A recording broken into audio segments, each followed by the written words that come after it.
Oh, what's poppin'?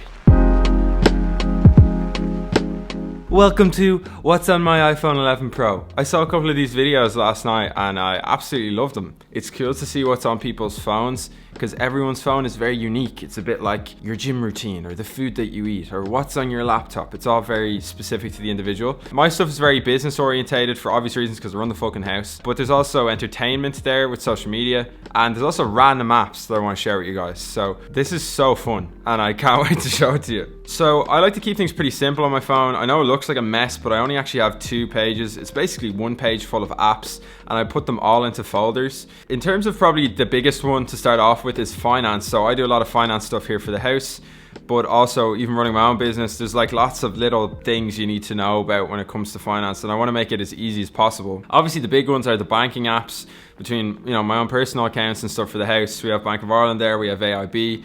We also have Revolut. From our point of view, and from a few people I've spoken to, it's probably good to have a mixture of, having a bank account and having a Revolut account. Revolut for the easiness of it and being able to make virtual cards and all that kind of stuff. But if you're doing larger transactions, it's good to have a bank account. I have 2 apps in this folder which I fucking love. One is Dollar Bird. Dollar Bird is a really convenient way of seeing how much cash you have on a day-to-day basis. Fun fact, me and Jake, up until a few weeks ago, when we were doing a bit of a finance catch-up, we used to make an Excel spreadsheet and literally manually go through how much money we had in bank accounts, invoices, and then put it into one place and then put in our expenses and everything and see how much money we had. And we used to basically do it like every week. The issue was we'd have to redo it every time. It actually was pretty time consuming. You'd forget figures and there was no way of knowing like now how much money you had, because you'd always be reverting back to the last time you did the Excel sheet.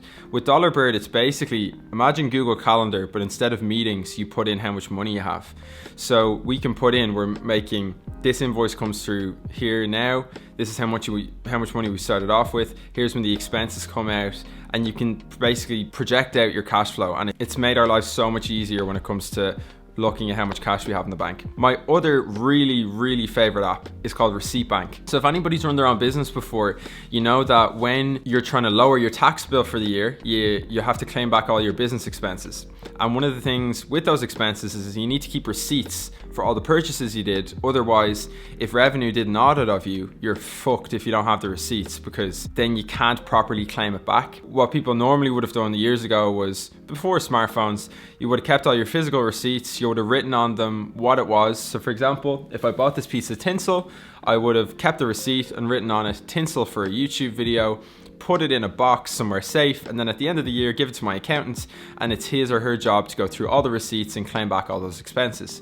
Now that's what it sounds like in theory, but in practice you often can forget receipts, forget to write on the receipts what the expense was. It can mean at the end of the year you're losing out on valuable cash that you could have in your account because you're not able to properly expense it. Now with Receipt Bank, it's very simple but very cool. If I have a receipt, so for example, can I get an actual receipt here? Let's just say my hand is a receipt, okay? I'm gonna go to add doc, click. So imagine my hand is a receipt. I know I have a disgusting hand. You're gonna click, write a description, prop for a YouTube video, category, let's say it was a computer equipment expense. Then I click submit, and then that goes into my Receipt Bank accounts, which connects to my accounting software, which my accountant has access to. And at the end of the year, my accountant can go onto my accounting software, look at all the receipts, digitally, and there's a description on them as well, and he can just tick them off. It's called reconciling bank statements.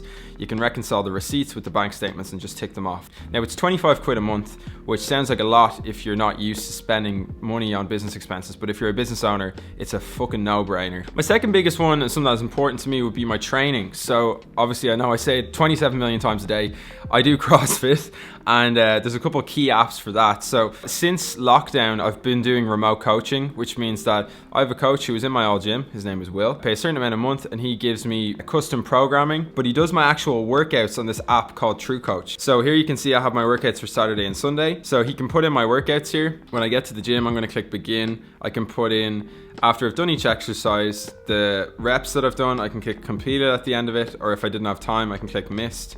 Then at the end of it, I can put in how much time it took me and then my rate of perceived exertion. And then when I'm actually in the gym, I use a thing called WOD timer. So obviously when I'm doing squats and deadlifts and stuff, I can just have the stopwatch on my phone.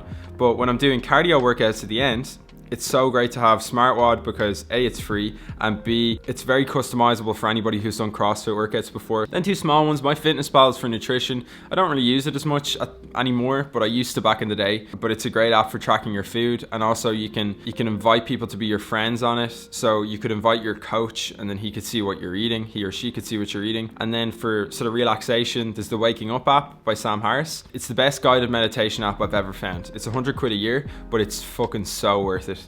I absolutely love it. Probably my next biggest one would be social. So obviously I post a lot on social media.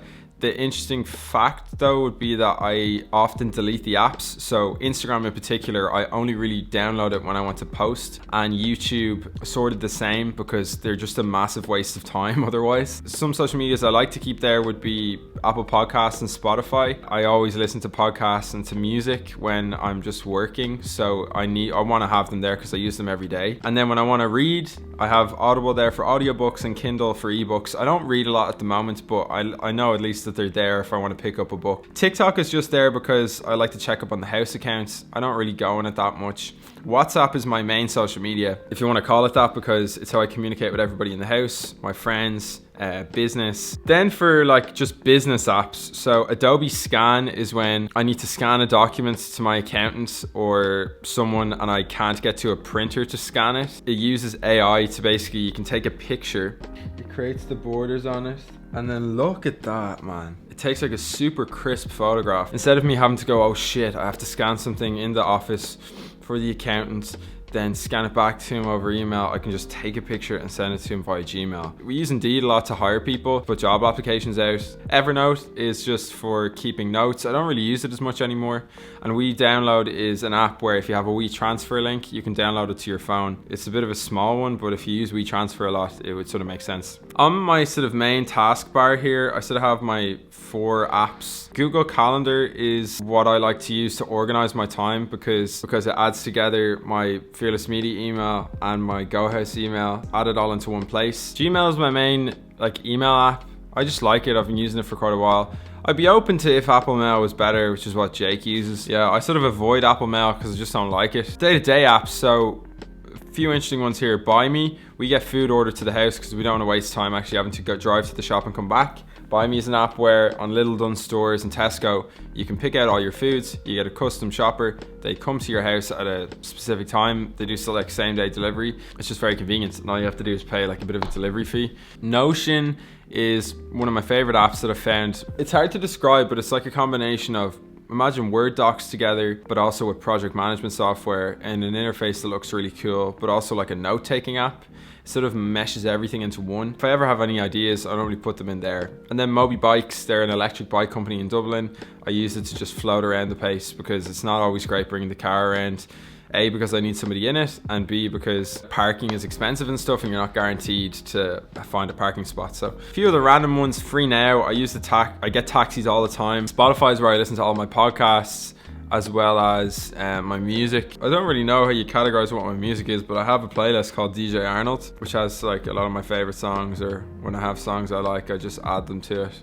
And I do be listening to Spotify quite often. Probably what I'll finish with is shopping. So obviously can't be all business and no play. Obviously I like to fuck around on my phone as well and just relax. Top Man is where I like to get clothes from. As of late, I think they have really nice clothes for the price. Amazon, I buy a huge amount of stuff from because it's so cheap, it's so quick to get here. I normally do 1-day delivery to Parson Motel, and then it's here basically within 2 days. Airbnb is just if I want to arrange a weekend for myself and the lads. And adverts is just funny to go through sometimes to find random shit or props for videos or like random cars and shit. It's just a fun app to go through. The last couple ones there, Among Us, I play that the odd time. That was mainly in the other house. We were playing that as a house. Skillshare for educational pieces. I've done a video with them before. I don't get a lot of takeaways, but the house does. That's why I mainly have those apps on my phone. I have Bunsen, the Bunsen app on my phone, because when you order through delivery, the restaurant has to eat up a 30% cost to that. So if you spend 80 quid, 30% of that will go to Deliveroo. But if I go through Bunsen, it's their own app and it's powered by Flipdish, and I think they only take like an 8% transaction fee. If your local restaurant has their own app, I download it because you're saving them money. That's my iPhone. I'll see you tomorrow for day 24. Peace.